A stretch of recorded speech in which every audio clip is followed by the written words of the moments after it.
All right, well, we will get started. Good morning. Thank you all so much for joining us. My name is Jillian. I am the pantry manager at the Society of St. Vincent de Paul, and we are a member of the Soil to Sustenance Collaborative.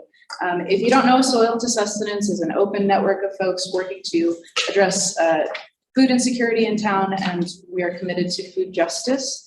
We meet weekly on Fridays. Everyone and anyone is welcome to join us. That is Fridays at 9 a.m. at the Hardy in Benson. It's an open table. Please join us. Today, we are so honored to have Beth Ostdiek Smith and Brent Crampton from Hillside Solutions and Saving Grace Perishable Food Rescue. They are going to be talking about the circular food economy in Omaha.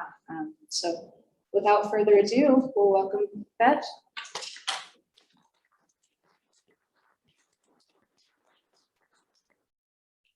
Morning all, thanks for being here, and for a lot of my cohorts in our Soil to Sustenance. It's been really exciting to see how just this little grassroots sitting together, trying to learn about each other and how we can all affect and coming together with starting this food justice series. So thank you for being here. I'm going to start off about what Saving Grace does and how we all fit into this little circular and a food waste hierarchy. So let's get started. And excuse me if I have a little challenges on technical issues. The why. Why was Saving Grace started? It's because up to 40% of the food that we produce ends up in the landfill. And when we have so many hundred people, we just did find that that would be food justice. So this equates to just a good visual, especially with the Husker season, whether you're a Husker fan or not. 133 billion tons of food are wasted each year. We could build 730 Omaha stadiums. So wasted food is still edible and should feed people. That's where we fit in this dynamic. So another visual, that would be like going to the grocery store, buying 5 sacks of groceries and dropping 2 in the parking lot and leaving it laid there.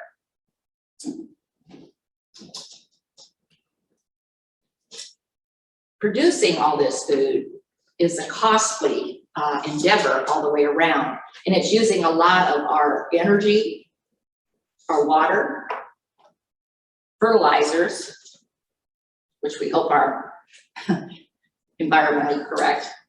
And when they get into the landfills, it has methane emissions.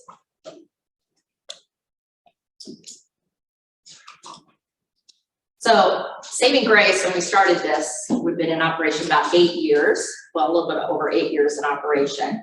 I ran across this food waste hierarchy, and so this is where we fit in here. And so our friend Brent from Hillside Solution will be coming and talking about this part.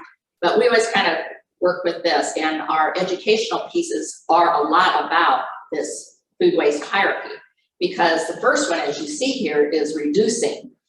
We buy bigger houses, we get more refrigeration, more freezers, more pantries, and what do? Fill them all. And then what do? Throw it away. So it's kind of getting people to kind of think about that and plan a little bit more. And so we try to do different food for thought events and partner with our different organizations to kind of bring a little more awareness to that. One of those is about food labeling, which is very confusing. So we kind of like to bring that up about what that labeling is. And, you know, most of that is not government regulated. It is by the producers. So it's been a great thing for them to get people to buy more food. So I know a lot of, I should say, younger people for a while, but now they're getting into it. But it has been promoted that it's not good and healthy. So everybody's going into their families' places, throwing out all this food, where actually it is still good. So it's getting used to the labeling and educating on that labeling on the best use by, where it may not be at the best of the quality or performance, but it's still safe to consume. Or best use by, are the few products, especially like in baby foods. Those are the ones that are probably the most regulated. But again, it's getting back to the common sense taste, sniff and taste thing. If it smells bad, looks bad, throw it out. Don't chance it. But really, you don't hear many people getting sick from food. It's things that are on recall or so forth that you have to pay attention to, which we do too, because we don't go and capture food that's been recalled because that's already been pulled off the shelf. So again, we're just trying to get people to kind of look at this food pyramid. So after reducing, it's feeding people in need. That's what Saving Grace does. We go out with our refrigerated trucks and capture all that excess food as much as we can and redistribute it to people. Next up would be partnering with more of our local farmers, not only to capture their extra, but also to give some food that's not quality to be eaten to the farmers for their hogs or some of their farm animals that can eat it. So here we're kind of getting into a circular system, right? The next part should be composting, which we'll hear, and or renewable energy. I know that's something that's to come, but right now, the last I heard is it's not as much because of the cost, but everything in time will be used more. But the cost factor in renewable energy from the last I heard was still pretty high. Last, and definitely should be least, is the landfill. And so that's what we're here to help promote, that we don't put all this great healthy food in the landfill. So we believe in feeding hungry bellies rather than landfills. Doesn't that make sense? So we have 5 refrigerated trucks and drivers that go out daily, Monday through Friday, to capture that excess. We have a lot of partners in here that with our soil assessments, they do some of their own capturing, but also Saving Grace, we are partners with a lot of our soil assessment group and others because we take the food to them also. So it's kind of a combination, but basically we are a distribution and logistics operation to capture the extra food and get it to where it's needed. So here's our mission, but let's see if I can get it here. Brent, can you? Go ahead, escape. Where are we getting my next? Oh, it's that. Did that.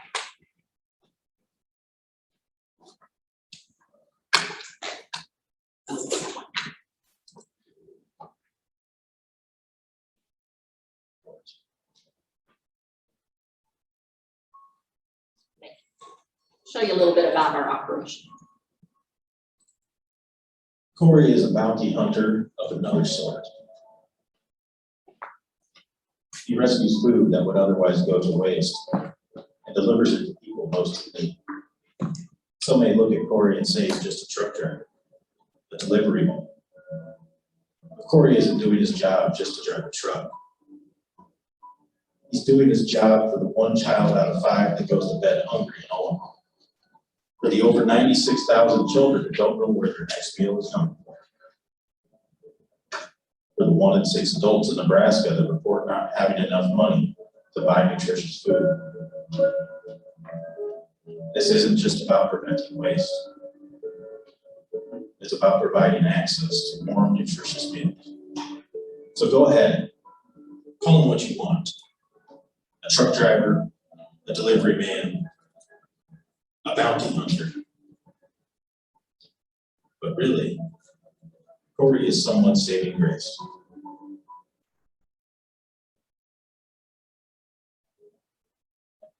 For most homeless shelters, the promise of serving nutritious food is beyond their resources.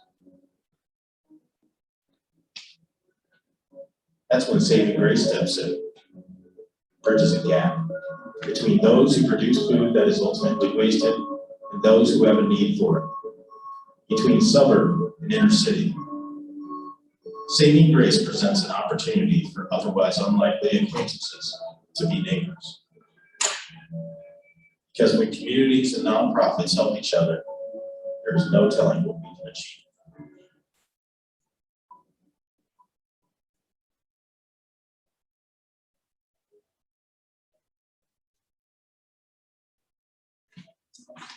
I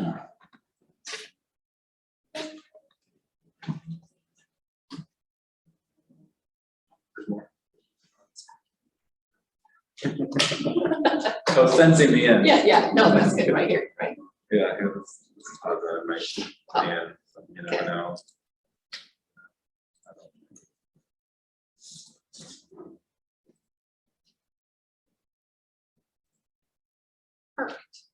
Thank you. You know, our numbers have definitely changed because that's a little dated, but it still drives home the point and on how we're getting that food to a lot of the places that really need it, and a lot of our partners who are in here that are doing the serving of the food. So, oh, let's see.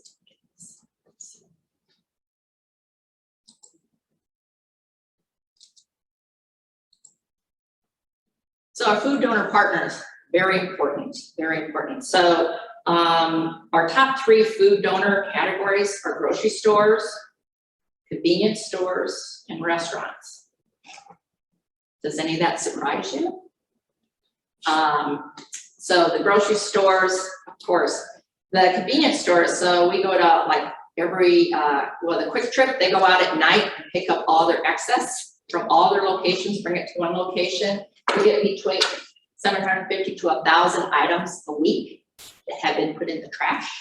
And it's just extra. It's not bad food, it's great food. They just overproduce just because sometimes everybody's buying this type of thing, not this other thing, but they bring it together and then we pass it out. And like our friends Stevens Center, they put it in sack lunches for the people going out for jobs. Our friends at Intercultural Senior Center, they're using it for a lot of their clients too, and many of you have been using that. So it's just looking at all these unique places.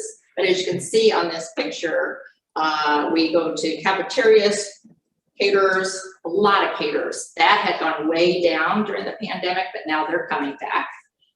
Event centers, CHI Health recently, they just had the swim trials, and they have these big, beautiful meals for the swimmers.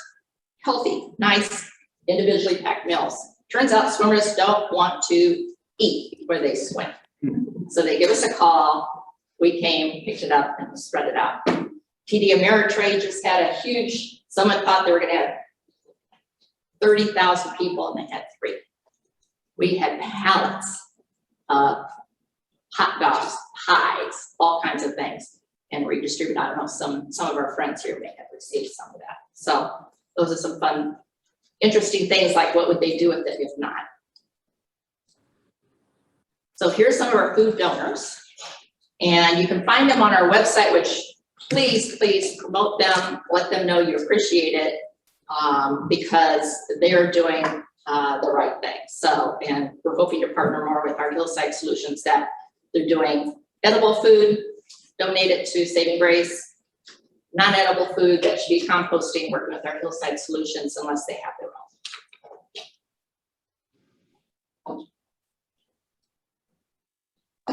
So in 2020, as you can see, one of the unique things that we do, we track how much each type of food. It's not just poundage, because I think that really shows the quality of the types of food that we get, which is a little complicated, but our drivers are really good. We even have it down to, I shouldn't say a science, but a best guesstimation on how much in each sandwich would be bread, meat, dairy, produce. So we just have a formula for that we've come up with. And so this is how we come up with our numbers. But I think it really shows the power. And so we're trying to move to getting even more of the meats and dairy. And of course our produce with those farm to family food boxes has gone way up. So just some pictures of us picking up food at a lot of our food donors, as you can see. We do not focus on breads. There's way too much bread produced. We even worked with Brickway Brewery a couple of years ago to see about making beer from bread. We're hoping to pick that back up. It kind of stopped during the pandemic. We do take a lot of the bread items, and I know a lot of our recipient agencies enjoy it, but we would fill our trucks just with bread. It's just overproduced. But we want to keep our refrigerated trucks for all that good other healthy food. So if they're only doing the bread items, we don't go out after that because you put that in a car, in a truck, a regular truck, so. I hit the right button. You guys seeing how bad I am at this? Okay, so this was our old lifetime that we had gotten. We're now over 6.6 million pounds of food, and we just have been in operation 8 years. A lot of that first couple of years was one little truck. We now have the 5, but 6.6 million pounds of good, healthy food that we have captured and redistributed since operation started, and we're just getting started.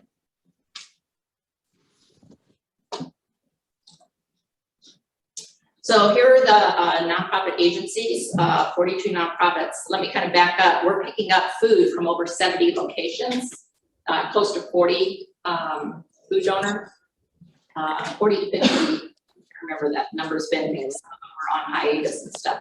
But we're also taking it to 42 nonprofit locations. Morning, baby. Those numbers vary.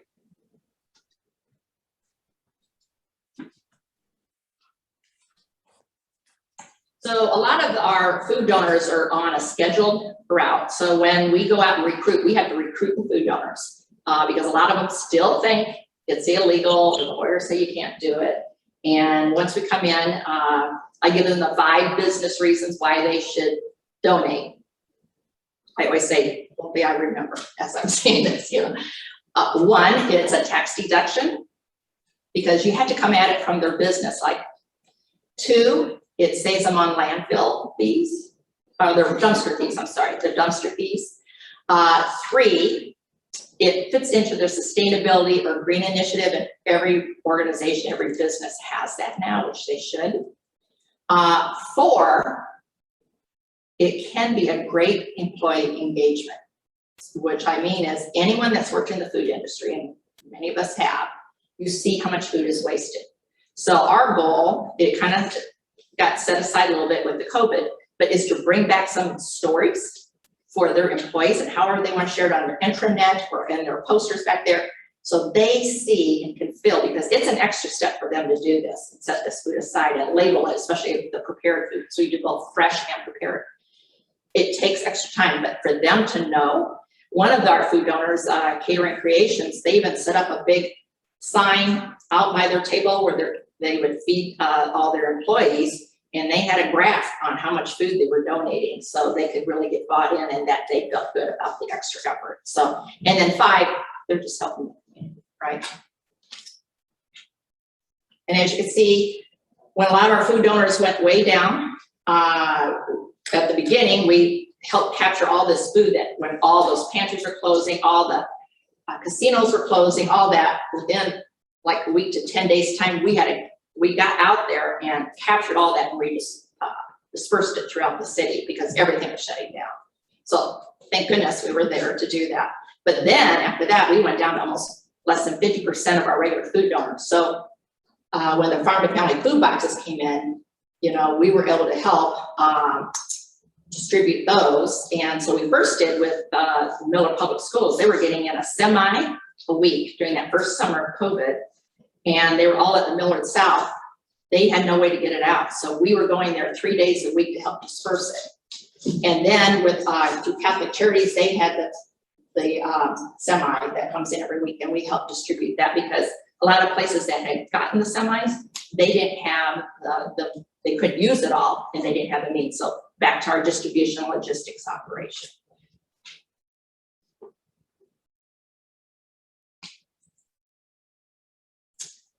So here we are. What can you do to help? All of you go to certain restaurants, grocery stores. If you do an event, caterers, ask what they're doing with their excess. And if they say they cannot do anything, please call us.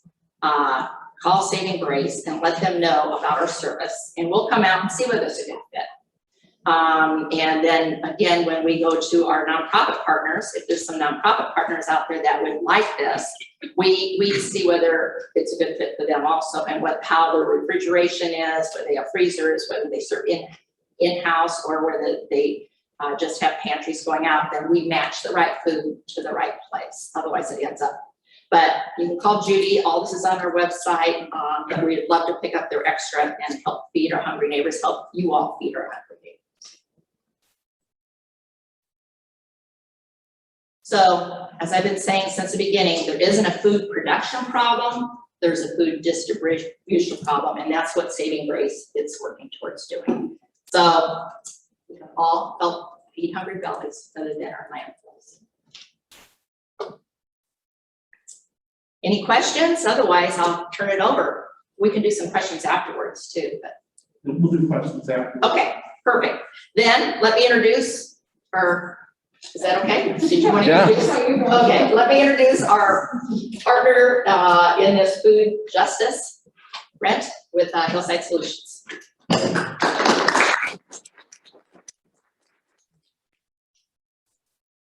Verification, that is me. I'm right here. Curious, who's a student? Raise your hand. These students in here? You're a student, is that like a student of life, or you're not really a student? You are? Student, yeah. Oh, okay. Congrats. So she also works here, so that's my man. Okay. Who's here because like this is the job that you do? This is like associated with that. Okay. And then anyone just like, you just came across this like thing, you're like, hey, I want to hear about circular. Awesome. Okay. And then who composts currently now, like at home in their backyard or whatever? Who wants to learn how to compost at home? Okay. Do you also have a yard? Okay. Great. All right. And then are there any people using our Compost Club service? Okay. Cool. I am gonna figure out how to do this. Okay. Brent, I think I gotta change the screen share. Yep. Yeah, okay. So stop share and then restart share. Yeah. Thank you. We missed it on the YouTube video, huh? Are we verified, like if someone's listening, they can hear us? Yes. Okay. Yeah, so they were able to hear the video, which is good. So I usually use this like fancy Google Slides thing where I can see the next slide before you all do. I don't have that today. So I may be like discovering some of this at the same time you do. My flow might be a little off, but. So I'm Brent with Hillside Solutions. Feel free to ask questions at the end. That's the way we go. Okay. And what do we do? So we're like essentially you can think of us like a imagine like a traditional waste hauling company that picks up trash and brings it from one place to another. But like our whole game in town is like trying to figure out like how to create that business model around the upcoming zero waste movement. Okay. So we have, you know, what we feel is the best recycling program in town, but then we also have industrial composting, which is in the future, imagine like when we grow into our sustainable future, and we've sort of adjusted for climate change and we've won, or we're in regenerative practices, like what are things that are going to change? And one of the things that will change is that like every community will have an industrial composting facility nearby. So people think of Omaha as like, oh, we're behind on so many things. Well, great, we're ahead on this, and we've been ahead on it for a while. So through that service, we've created these different programs, and so one of them is like composting in schools. So we have 11,000 plus students participating in composting. We worked with Omaha Fest 2019 and 2020. In 2019, we recycled and composted 3.25 tons of material, processed 80,000 tons of material a year. So I have been with this company for probably 4 years in January. So, but I didn't know anything about sustainability before then. So this process of discovery of like what I thought was being like a good, well-meaning person that liked recycling and sustainability but didn't know anything, and then like what I discovered. Okay, so I'll share some of those insights with you. And so the first thing that like we're acculturated into in society is that trash equals waste. Okay, and this is just sort of like in our minds. And so the reason why we're taught this is what I call the out of sight, out of mind theory. So at one point, humanity was too close to their waste. Think of like the medieval era and the Black Plague and how it wiped out millions of people. Like we had to take a few steps back from rodents and feces and things like that to save our lives. Great. We've accomplished that for the most part in our modern world here, but we've had through that we created the landfilling model. So it's super cheap and convenient and easy and safe, keeps our communities clean, but then creates all these issues on the back end, but now we're having to start to deal with, okay? So turns out in America, the average person produces 4.3 pounds of trash a day. So each one of us, 4.3 pounds of trash. And so it's actually higher in Nebraska because we have agricultural waste, so it's more closer to 7 pounds, okay? So what are we doing with this? Where's it going? Why do we need to create all this? And so one of the things that, was an epiphany to me is that out of all the creatures that exist on the planet, we're the only ones that create waste. Everything else that exists, essentially what we call like a zero waste lifestyle, lives in symbiosis with plants, right? So waste is not trash, it's a resource, okay? And so of course the solution for us is like to go towards zero waste. So what's zero waste? It's technically 90% or more of the waste that we produce, a facility, organization, is recycled, composted, reduced, reused, refused, other things like that, okay? So the product of our system right now, the landfilling model, comes into, we, in the Western society, we think about things in linear. There's a beginning, there's an end. It's the way we think about our day, think about our lives, the way we think about the way our stories are written in the Bible, beginning and end, okay? And so this type of mental model has produced some things like the take, make, waste model that we have now. So we take something, extract a resource from the ground, like fossil fuels, we create these cheap plastics that get used once, impulse buy, Target, buy the candy bar as you're checking out, and it serves its purpose for a few seconds as you tear it off and throw it in the trash and it's done. Buried, forgotten forever. That resource is now gone. Well, if we looked at indigenous societies, they had more of a circular model of thinking. There wasn't necessarily a beginning and end, it was just a continuation of, and so that's kind of what we have to go back to now, and what we're doing in terms of, instead of take, make, waste, it's, what we have kind of with recycling is reusing those things again and again. So the good news is that there is a circular model for our food movement here in Omaha, okay, and it's alive and well. We've heard about saving grace, and now we're focused on a composting piece, things like that. The problem is, like, why don't more people compost? So it's good for the planet, and it's the inevitability where we got to go to help beat climate change, all that. And I think what I came across is that there's what people thought, that this thing right here, and what I used to think is when my food waste goes to a landfill, it just breaks down safely and doesn't cause any harm, just turns to dirt or whatever, okay? So it turns out this is really wrong, and it's just the way that the science of how landfills work. So we'll talk about that.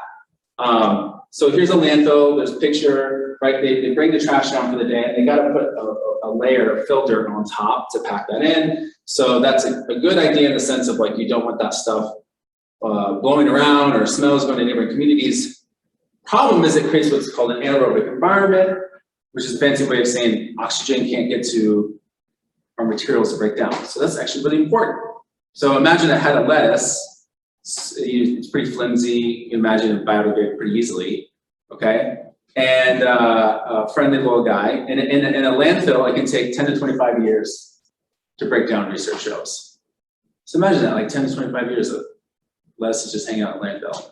It's capped off, it's in a plastic sack probably. Well, it turns out there's bacteria that can go into those spaces. Anaerobic bacteria can live without oxygen, and it eats away at that. Like, imagine if like someone opened up China Garden buffet and they're like, you can eat here, and you will never leave this place for the next 10 to 25 years, have fun, And that's what it's like in these landfills with these bacteria. And of course, we would put off gas and they put off gas. The gas they put off is methane, and methane is actually really bad. So people talk about CO2, comes from cars, but in the first year, some research shows that methane can be upwards of 120 times worse than CO2. And so, in fact, saw a stat in Grist, 34% of the methane that comes out of America comes from our landfills. So this is kind of a big deal that nobody talks about. And once you understand that, it's like, okay, well, now my friendly harmless head of lettuce in a landfill, we weaponize it because it's hurting our planet and it's hurting our atmosphere and it's hurting us, okay? So, and I got this picture from Jill, thank you. Excavated carrots, 20 years old from a landfill, you know, just to kind of give that visual of what that stuff can still look like. So there's also, when our food waste goes to a landfill, it also, the moisture mixes with the moisture and liquids of everything else, it creates a toxic sludge called leachate. Those landfills are designed to hold that in. Sometimes they can break through into our water supply and do a lot of damage. And then also just the more material we put in there, the shorter those landfills exist, and we have to make new landfills, and that's a whole nother issue with social justice and resource and things like that. So the solution is compost, okay? You know, if you're in this room, you know what composting is. But so this is, I made me think about this as a way to explain it to people that to kind of put it in perspective. So we all get recycling, we all recycle.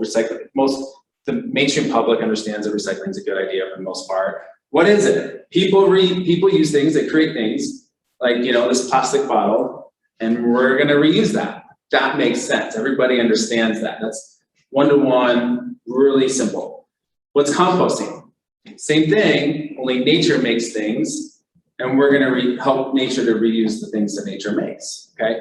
It's just as important as recycling, just a different category, okay?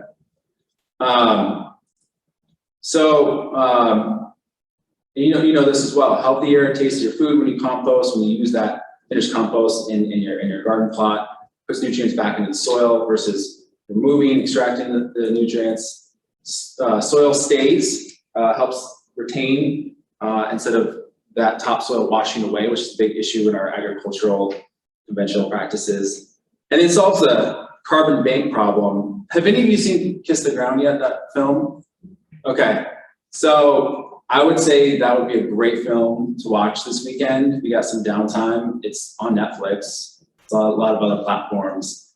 And I just like, it's like, who wants to listen to another, you know, watch another doom and gloom like climate change movie? But like this one's different. It's like, yeah, it spends a little time framing the problem, but then like the rest of it, 75% is like, here's all the solutions. And you come away going like, okay, in some sense, society's taught me like climate change is really complicated and I don't understand it. There's a lot of different things and I gotta get an electric car eventually, you know, but then if you watch this movie, you're like, oh, I get it.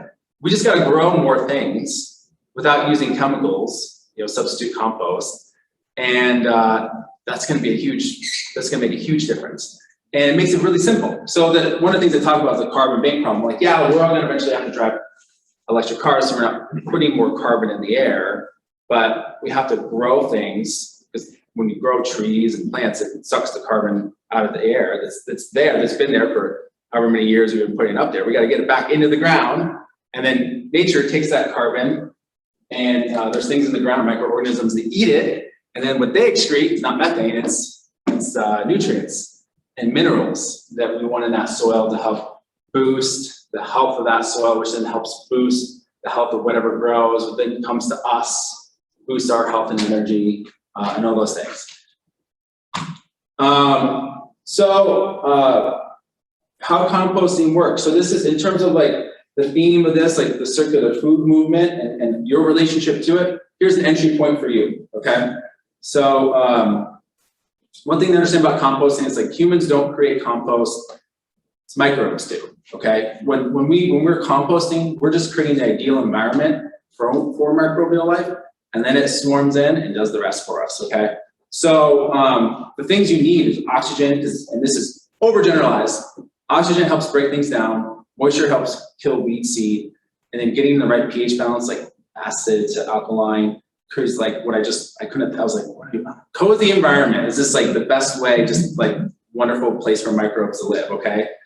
So what our company does is our sister organization, Soil Dynamics, we do industrial composting. We're the only industrial composting facility in the greater Omaha area. Our style of composting is called windrow, and this is what this looks like. So from start to finish, so like, you know, we go to places like some of the places that Save and Grace goes to, so Whole Foods, you know, Mutual of Omaha, Creighton University, now, you know, and different small businesses, different schools, homes, right? So we generally, in these 64-gallon totes, people put their food waste, any and all, even meat, dairy, and bones, because in the industrial process, we can take a lot more stuff than we can do in a backyard, which I'll talk a little bit more about. Compostable serviceware, like cups and bowls that maybe look like they're made out of plastic, made out of cornstarch, we can break that down. Manure from the zoo and all types of things like that, okay? Pick it up, we drop it off. We have a site in Ashland, Nebraska, which is our main hub for composting. Then we have kind of a drop-off site transfer station in downtown Omaha near the airport. So this is kind of what it looks like. It gets dumped for the day. This is stuff we collected from Earth Day in like 2018. And it gets put into that pile, okay? And so in order to get the right pH balance, acid to alkaline sort of environment, we have 25 parts carbon, which is like what you see right there is yard waste, to 1 part nitrogen, which is your food waste type stuff. In an industrial setting, nobody did do this at home. That's a different formula which we'll talk about. But that's what helps create that, what I call cozy environment. I'm open to new terminology if anyone has anything better. So then it enters into the windrow piles, which is like this. It's like chimney-like effect, okay? And what that does is like when you create that sort of pyramid thing, it creates like a chimney effect where it's sucking air from the bottom of the pile and pushing upwards. So remember, oxygen is really important. So that's why you get sort of that flow of movement.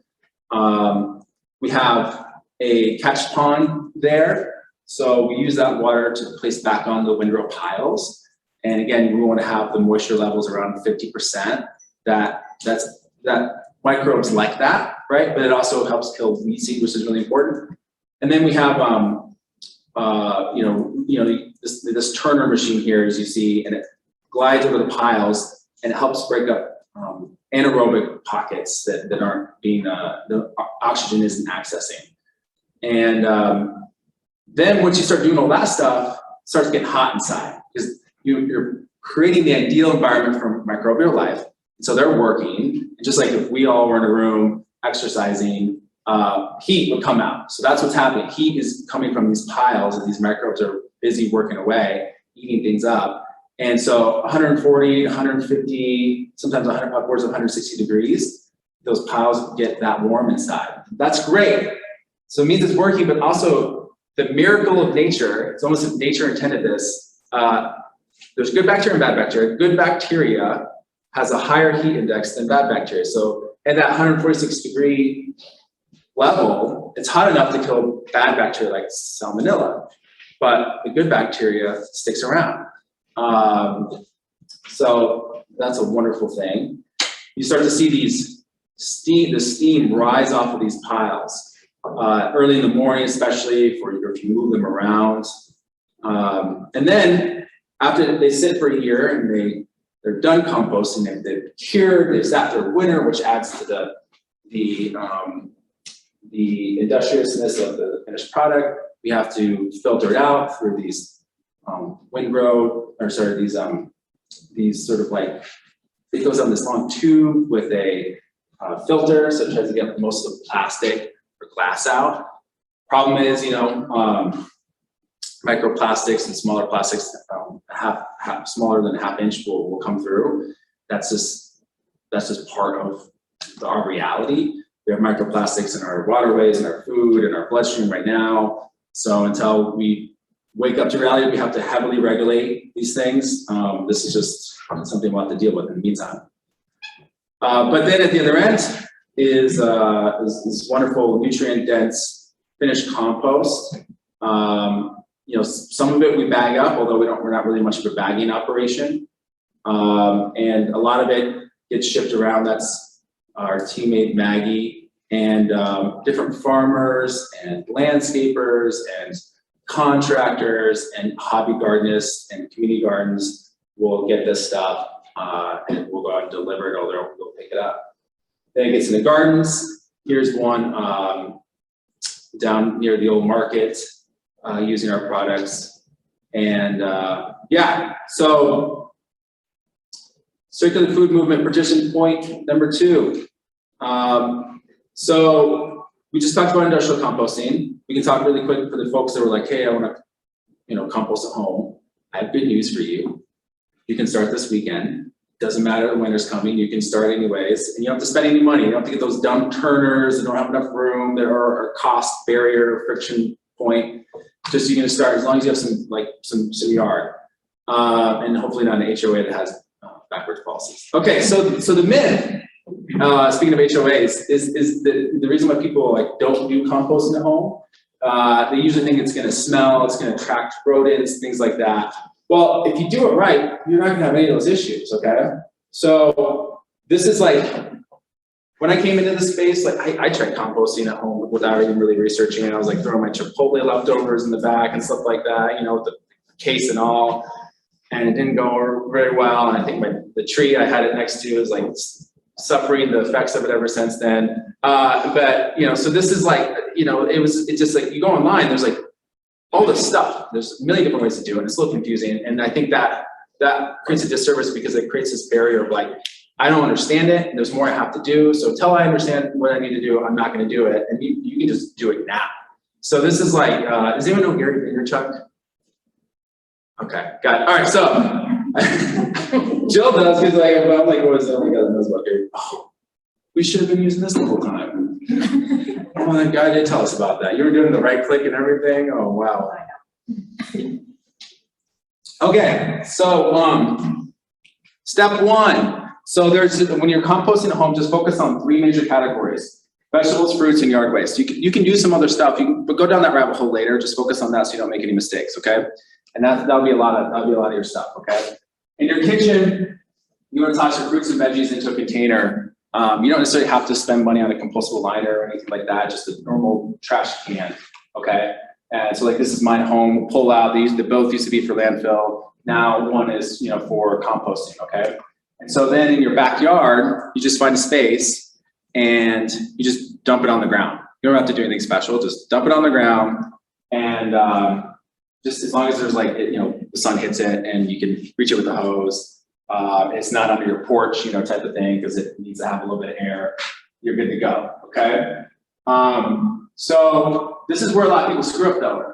The pH balance thing I was talking about, acid, alkaline, like if you got to get this right, and then everything else works out really wonderful. And it's kind of hard to mess it up once you know like the generalities of it. And that's like for every 1/4 of your food waste, which is nitrogen, you want 3/4 yard waste, which is your carbons, okay? So if you get bugs, if you have smells, what do? Just throw more yard waste on top of it, because that's going to neutralize it and chill the whole thing out. That's it.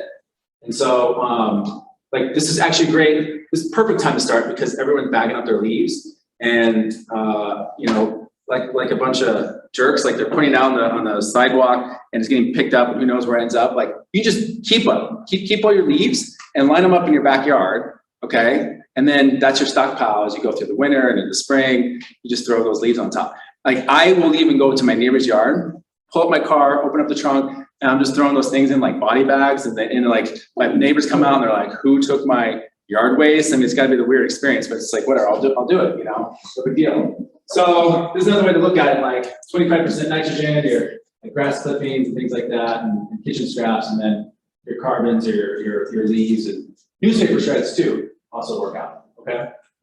So this is kind of what mine looks like. So my neighbor is putting these pallets out on next to the curb. Like hopefully someone will pick them up, and so it's perfect. I did, and I use like, this is totally just DIY. Like, you see that white band? That's zip ties. Like nothing fancy. Like I just zip tied it together, and off the way you go. And that just helps hold it in, and it can stack up. But it has like, you know, room for air to flow through, so that's great. And then you just kind of like start on one side, like fresh stuff on the right, you know, and then well, one of the steps is like how often do you mix it up? So if you're a lazy composter like me, you do it a couple times a year, but like if you do it like once a week, like you're gonna see steam start to come off of that, and you know it's gonna be like really active. It's gonna be sweet. So it just kind of, it depends on like what your preference level is, like how fast you want to typically use that stuff. You know, how many excuses do you want to get away from your kids? You know, like or have your kids join. You know, even better. Okay. So how do you know when you're done? It's whenever that finished compost just smells like earth or dirt. Okay. And so you can just put it in a container, put it inside. for the day, smell it. If it smells foul, let it keep composting. If it smells like earth, you're good to go, okay? And then what do you do with it when you're done? So the whole idea is like, going back to that one, kiss the ground film, you ditch the chemicals. You have no need for it because now you have this natural fertilizer. And you can fertilize anything that grows, like house plants, don't use a ton, just a little bit. You can even use your grass. Like one year, brought out this wheelbarrow filled with compost, and I told it was the 3-year-old at the time, I was like, you see this? Like, take clumps and just throw it everywhere in the yard. We just had a big, compost fight. It was great. And obviously people, especially with gardens, we don't have to have a garden to use finished compost. If you're growing anything, you can use this stuff, or donate it to someone that could use it. Okay. So this is a slide conversion here, but I can read it for you. So what about meat, dairy, bones, bioplastics, things like that, or if you don't have the capacity to compost, at the will. So another circular food movement participation point you can join is this program we have, Compost Club. So we'll do it for you. This is the video, it's not gonna play. But so we have this program where you sign up for a monthly fee, then you gain access to a map with 55 different drop-off sites around town, and you can bring your compostables to that. And since it's an industrial process, like let's say you like, hey man, I'm composting at home, but you can still do this because there's stuff you can't compost at home that you can compost with us. So any and all types of foods, anything related to food at all, any pre-consumer, post-consumer food stuff. The paper stuff you can't recycle, so things you shouldn't recycle, like paper towels, napkins, why? It's like they're soiled, but we can take that stuff. Pizza boxes, which can be recycled, we can also compost them, especially if they may be beyond the recyclability level. Coffee filters, things like that. And then compostable service waste. This is like a really important one because 2018, this picture went viral of like a turtle with a straw stuck in its nose, and everybody started talking about single-use plastics. Let's get rid of straws, let's get paper straws, and a lot of restaurants kept going like, let's get rid of our styrofoams and get to-go packaging that's compostable. And that's kind of where the story ended for a lot of people.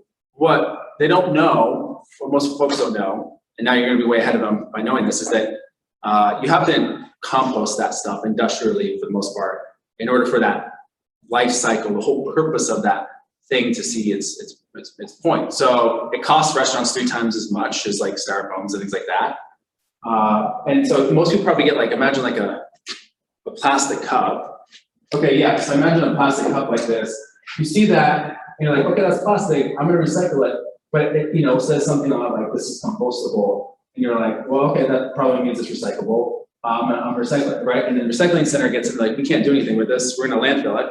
And now we know how landfills work, it's gonna put off methane gas. Oops, we don't want that to happen.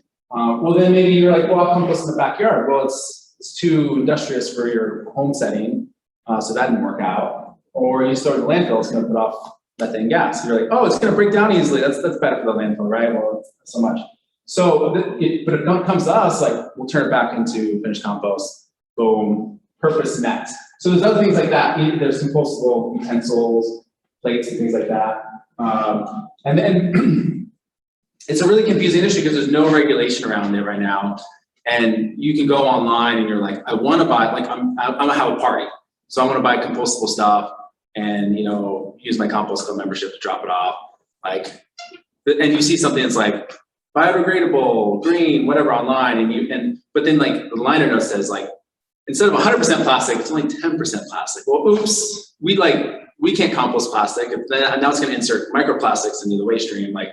And so there's just a lot of deceiving marketing out there, and then there's not a lot of well coordination around like the logos and things like that on there. But these are some of them that you'll see that are kind of common that let you know they're compostable, except for this little this thing right here. If you see 7 with the arrows around it by itself, that lets you know that it's like a weird hybrid version of plastic. It's not easily recyclable. Probably could go in your energy bag. Magically, if it has PLA underneath it, that means it's industrial compostable in some settings, we accept it now. Once more research comes out, we probably won't. So yeah, it's just confusing for the consumer who wants to do the right thing. So sorry, let's push for like federal organization around that. So other things that you can't compost industrially are things like this. And so the reason why is like, oh, that's paper plate. Well, what they do is like imagine it's like that. If you were like, think back to your like family reunion, you're like holding it in the sun. It's like, it's kind of shiny, right? As you move it around, you can see a reflection. That lets you know that there's a layer of what they call poly, it's plastic. And they do that to make it more like stand up more. You know, sorry, Starbucks, like I know they have good plans, but for now, all the Starbucks cups you get or most coffee cups, you look inside, it's a shiny layer of plastic. So not only are you drinking microplastics, but it kind of renders it like that poly in these particular items are like so industrious that our recycling center can't process it. We can't take it, so it's just a landfill item. Okay. So circular food movement partition point. It's a Compost Club. Okay, so sorry. This is so let me back up. So we have this 550, maybe close to 600 households now using this residential drop-off thing called Compost Club. Part of the membership is like not only get access to drop-off, you get some of that finished compost back, and you also get discounts on and getting more. What we found is not everybody was using their free compost, so we said, why don't we pool it together and give people the option to donate it to different nonprofit schools, churches, organizations that we're working with that are part of the circular food movement, that are growing things, that are composting. So we did that for the first time this past spring. These were some of the participating organizations. Some of those folks are sitting here today. These are all like they're growing they're growing a garden that produces food. And they're also composting with us. So therefore they're like, we're connecting the whole circular food movement by supplying finished compost back to them, which they're helping create by giving us wasted food. So by doing that, the first year we donate 1,000 cubic feet of soil. So that's enough to fill 18 F-150 trucks, and 13 gardens were connected. So we're first year hoping to grow each year a little bit more and more. And so then we put some of these signs of some of these gardens that we're using our soil and received it, saying, hi, I'm a garden that's reversing climate change. Going back to that messaging from Kiss the Ground, like, one of the biggest pieces of solving climate change is growing things that suck carbon from the air back into the ground. So in a way, that's what gardens do. They help reverse climate change. So the more of those we have, the better. Okay, and then we also work with, so like another case study thing is Stream Meadows Farms. So they're a local organic tomato farm, and they use our finished compost to grow their organic tomatoes. Okay, so the cool thing is that then they distribute to some restaurants like Akron and Benson, which uses our composting services. So now that's a dish they created with Stream Meadows tomatoes, and then whatever's left over from the pre-consumer food waste is composted to us, and theoretically it goes to Stream Meadows, and it comes back, and boom. That's the circular food movement. It goes around and around and around. So that's all I got.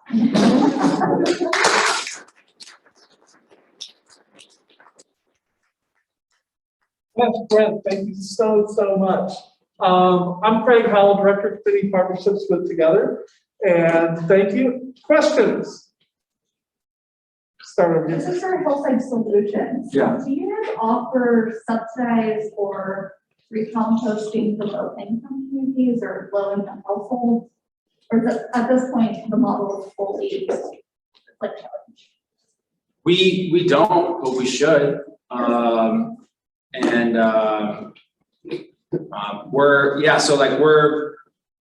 A lot of people in our space are nonprofits, and one of the things I like about this company is that it's for profit in the sense of like, to have wider adoption with these types of things, like, my thesis is that they also have to match our capitalistic models as well to spread more widely. So I love it that our company figured out a way to compete with multi-million-dollar multinational competitors that own landfills in the area.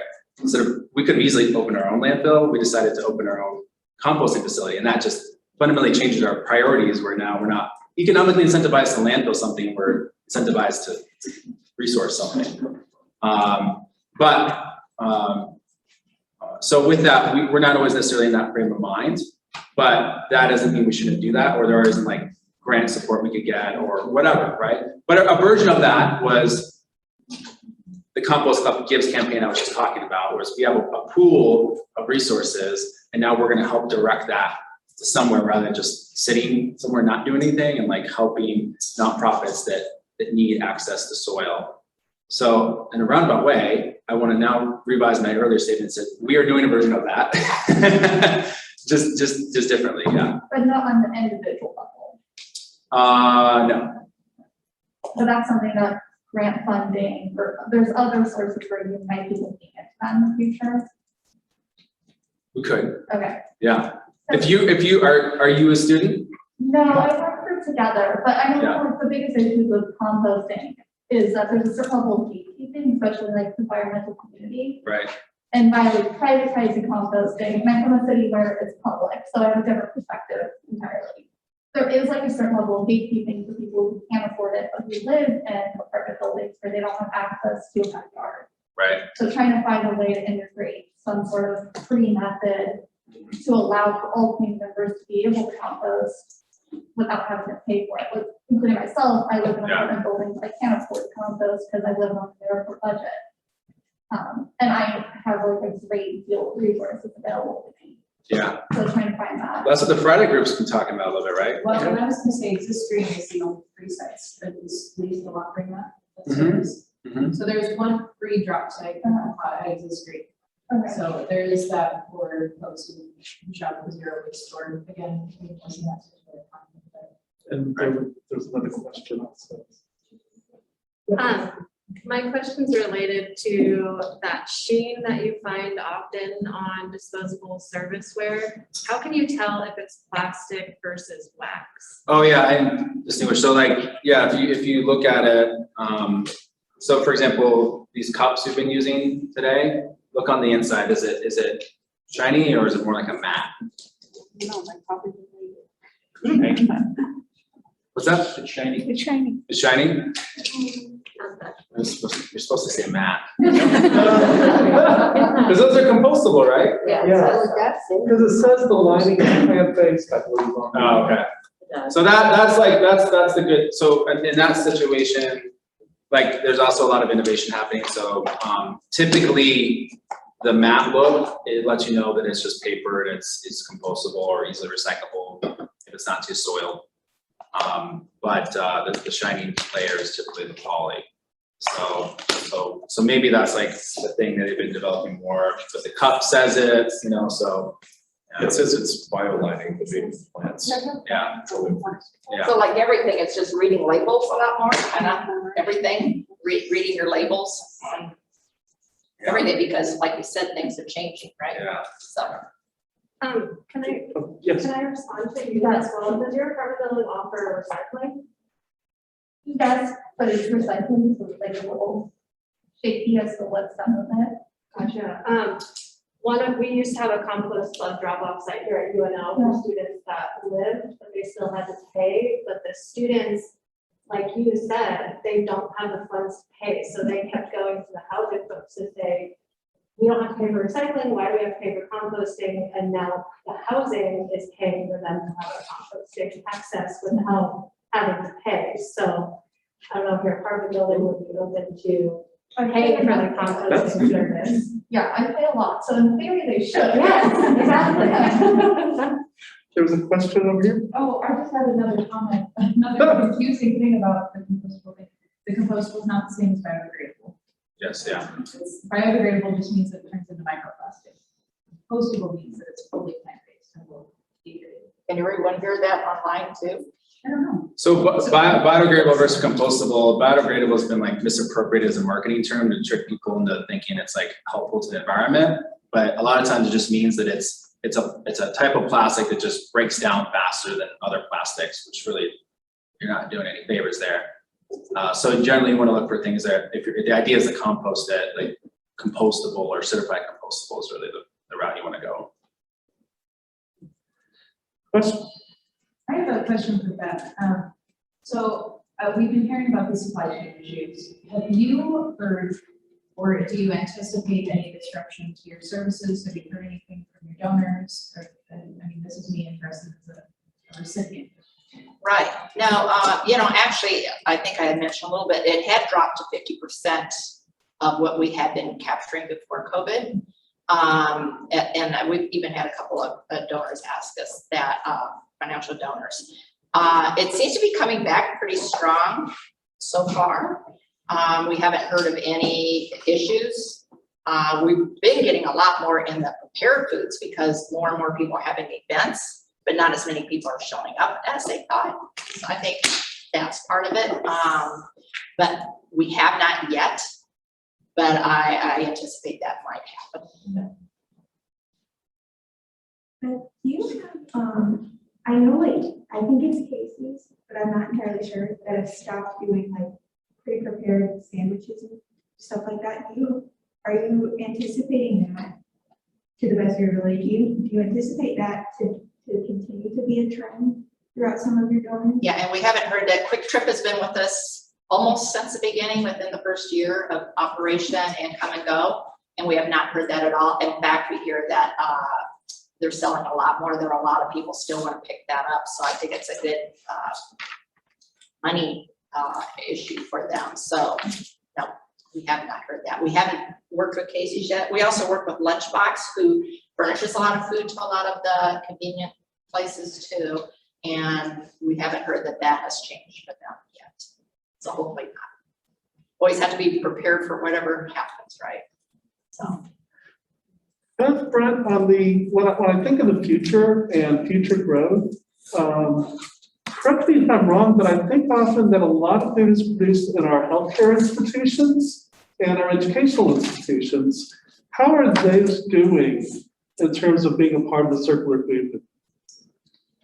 Well, I worked with, talked to Methodist, a couple of different hospital situations, and they are trying to reuse it, reuse their, and a lot of restaurants do that too, where they reuse a lot of their food. Like if they did chickens, then they're making chicken salad the next day, whatever. So that's kind of, so I think hopefully then they're composting. We could talk more on that. But in our school systems, the same. In fact, we've talked to a couple of them, and they're trying to reuse it to the ability without, until it gets to the composting stage. But it's always good to recheck with that because people are changing in all these industries. That's what happened when some of our food donors are coming back, and now we have new people out in some of the grocery stores and in some of the caterers. So it's going out and trying to make sure they're coming back online, which they are. But also now we have a whole new crop of people that maybe don't understand what it is and how we need it. So it's retraining a little bit too. But then Brent, you can talk on the composting with any of those organizations. Yeah, so Methodist is composting, and children's hospitals gearing up. Our top 3 higher education institutions now are on some level, UNO, Crampton, Metro. So there's movement there. And then like elementary schools, we were like in 25 different schools pre-pandemic, and all OPS dropped off, and like there's slowly a few of them are starting to come back, and a lot of the privates stuck around. There's a lot of opportunities with schools because like they get it, they see it, how much is thrown away, because it's like mandated, like you get this much food, and a lot of those kids, just barely touch it. I know because I see it firsthand, and but they're required by law to, whatever regulation to do that. So they get it. It's just a matter of funding. Some schools will make room for that. Some prioritize other things. But what I love about that is like these elementary kids, like you're normalizing that process, and so it's like, it's not this fringe thing. It's not, it's like, it's just what you do. And so they're gonna go to the middle school and the high schools and then the higher education, institutions, they're gonna be like, why are you doing this? So that makes me really hopeful. Because there's a wave of change coming with that. Yeah, they were even doing giving tables at some of the schools, trying to do that where if they have extra apples or whatever, they have a giving table. So there's a lot of things going on out there that we need to everything backed up a little bit with the COVID. And so it's getting back out to see what's actually happening now and what can happen. So I think we're just kind of at The giving tables went away, but because of COVID, COVID. yeah. So a lot of things that were happening, same with like in our pantries where they're doing where you can shop in and boutique things. So things had to change, but it's how do we get it back and still get all this good healthy food to people? I have a question kind of off of what she said in terms of, and you said that Hillside Solutions approaches it more as a business model to like compete with other companies and things like that. yeah. Is it in the plans or is it something that you would do? Because I run pantry, and if you're approaching it as a business model, have you approached companies that own multiple housing locations or things like that? Because if you're going to run it as a business model and you're able to compete with other companies that offer recycling or landfill, would you approach some of those maybe like, so I think of like Southern Company or Omaha Housing Authority, even who have multiple buildings, and if you're approaching it as a business model, you could maybe, I don't know, like, is working with like that something that would be in plans, because that would allow you to kind of what you said, work with long-term housing, and you're not having to work specifically with this apartment complex and this apartment complex and this apartment complex, but you work with the parent company or organization as a whole, and that will allow you to reach. So we also do just traditional landfill pickup services and recycling. So we work with Selden and a lot of the other bigger organizations. They're just really interested in like the basics of like just getting trash off of their property as cheaply as possible, because they're all just trying to maximize, the rent, things like that, and bring money back to the shareholders and things like that. So I haven't really seen a lot of interest in like, oh great, like some do want to do recycling. It's really difficult on that multi-family housing level unless you're picking up from the door. So that's tough, honestly. But we offer it to them, and say, hey, we also do this composting thing. If you ever want to do that, if you ever have a community that you feel like would be open to that, we haven't had anything yet. But. And I think also to add to that, because we've even talked to college, university and stuff too, when you have government money involved, they cannot do certain things. So that complicates it too. So, it's getting some policies changed, I think, in all of this.